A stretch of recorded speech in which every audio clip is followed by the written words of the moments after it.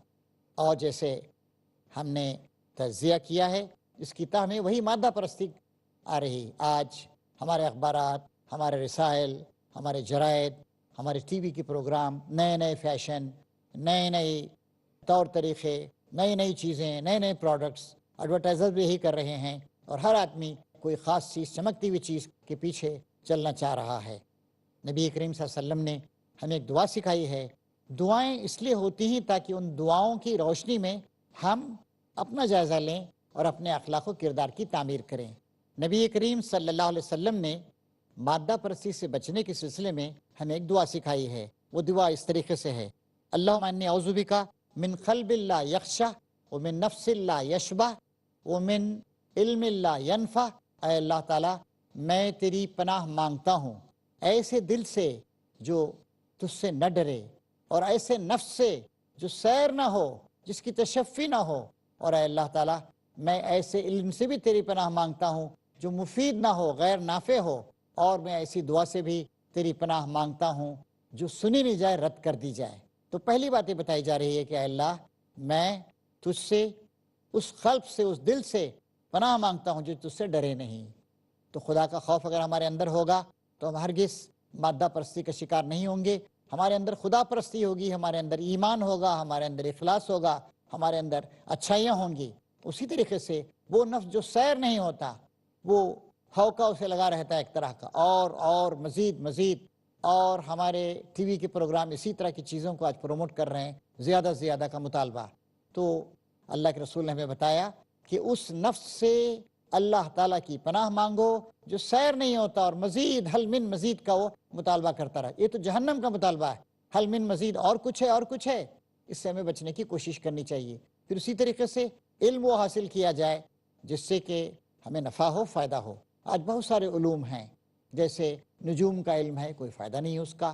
اسی طریقے سے ایکٹروں ایکٹریسوں کے سلسلے کے علوم ہیں کہ بھئی وہ کیا ہیں، کیا ان کی عمر ہے، وغیرہ وغیرہ، سب کے سب نامعقول چیزیں ہیں۔ اسی طریقے سے وہ دعائیں جو رد کر دی جائیں، اور دعائیں کن کی رد کی جاتی ہیں؟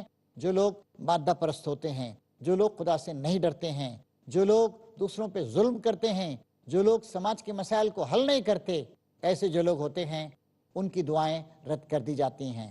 تو محترم حاضرین، خواتین سماج کا کمزور حصہ ہیں، ان کی تقویت، ایمپاورمنٹ بھی ہونا چاہیے، ان کے اندر خودداری کا احساس، خدا پرستی کا احساس پیدا کر کے، اور ان کی معاشی مشکلات کو دور کر کے۔ لیکن عورت کی عزت کا اور اس کی حفاظت کا ذمہ دار مرد ہے، اور ان کے باپ، ان کے بھائی، ان کے شوہر وغیرہ، ان سب کی یہ ذمہ داری ہے۔ چنانچہ عورتوں کی حفاظت ہونی چاہیے، اور عورتوں کا احترام ہونا چاہیے، ان کی ڈگنیٹی کا ہمیں خیال رکھنا چاہیے، اور اس سلسلے میں ہمیں اپنے مردوں کی تربیت کرنی چاہیے۔ مرد اگر یہ طے کر لے کہ ہم مادہ پرستی کا رویہ نہیں اختیار کریں گے، اور ہماری بیوی ہماری ایک ضرورت ہے، اور اسی طریقے سے ہماری بیٹیاں یہ ہماری ایک امانت ہیں، اور اچھے سماج کی تعمیر کے لیے یہ بات ضروری ہے کہ شوہر اور بیوی میں محبت ہو۔ آپ ذرا سوچئے کہ اگر ایک لڑکا مطالبہ کرتا ہے کہ میری بیوی اتنے روپے لے کے آئے، پھر اسے وہ تکلیف دیتا ہے، تو کیسے شوہر اور بیوی میں کس طریقے سے محبت ہو سکتی ہے؟ چنانچہ یہ مادہ پرستی کی ساری کی ساری چیزیں ختم ہونی چاہیے، اور اچھے سماج کی تعمیر کے لیے اچھے خاندانوں کی تعمیر ہونی چاہیے، اور اچھے خاندان کی تعمیر مادہ پرستی کی بنیاد پہ نہیں ہو سکتی ہے، مفاد پرستی کی بنیاد پہ نہیں ہو سکتی ہے، وہ ہو سکتی ہے خدا پرستی کی بنیاد پر، اخلاص کی بنیاد پر، باہمی ہمدردی اور محبت کی بنیاد پر۔ اور جہاں پیسہ آیا، مادہ پرستی آئی، اور مالی مفاد آیا، وہاں پر یہ انسانوں کے جو اچھے تعلقات ہیں وہ خراب ہو جاتے ہیں۔ لہٰذا ہمیں ان اچھی چیزوں کو پروموٹ کرنا چاہیے، اور شادیوں کو سیدھا سادہ بنانا چاہیے۔ کیا ضرورت ہے بہت سارے کھانوں کی، کیا ضرورت ہے بارات لے جانے کی؟ سیدھے سادے طریقے سے شادی ہو، کم سے کم لوگوں کو مدعو کیا جائے، اور بہت قریبی رشتہ داروں کو بلایا جائے۔ آج کل لوگوں کے پاس فرصت بھی نہیں ہے، خاص کر شہروں میں، اور نام نمود نمائش فضول خرچی یہ تو ایک سچے مسلمان کا کام نہیں ہے۔ تو ہمیں امید ہے کہ سماج کے اس پیچیدہ سے پیچیدہ تر مسئلے کو حل کرنے کے سلسلے میں ہمارا اور آپ کا سب کا تعاون حاصل ہوگا اور ہم ایک پاکیزہ خاندان اور پاکیزہ سماج کو بنانے میں کامیاب ہوں گے۔ آئیے آج ہم اللہ تعالیٰ سے وعدہ کریں، اے اللہ ہم تجھ سے ڈریں گے، تیری آخرت کا خیال رکھیں گے، اپنی خواتین اور اپنی بچیوں کا احترام کریں گے، اور ہر بچی کی اچھے طریقے سے ہم شادی کرنے کی کوشش کریں گے، اور ہمارے نوجوان اس معاملے میں آگے آئیں اور وہ شادی کو سیدھا سادہ بنائیں، ایک فریضہ اور اللہ کی طرف سے ایک ذمہ داری اور ایک سماجی ذمہ داری سمجھ کے کریں۔ اللہ تعالیٰ کی رحمت ان کو حاصل ہوگی اور نبی کریم صلی اللہ علیہ وسلم کی دعائیں ان کو حاصل ہوں گی۔ اللہ تعالیٰ ہمیں اور آپ کو نیک توفیق دے۔ وآخر دعوانا ان الحمد للہ رب العالمین۔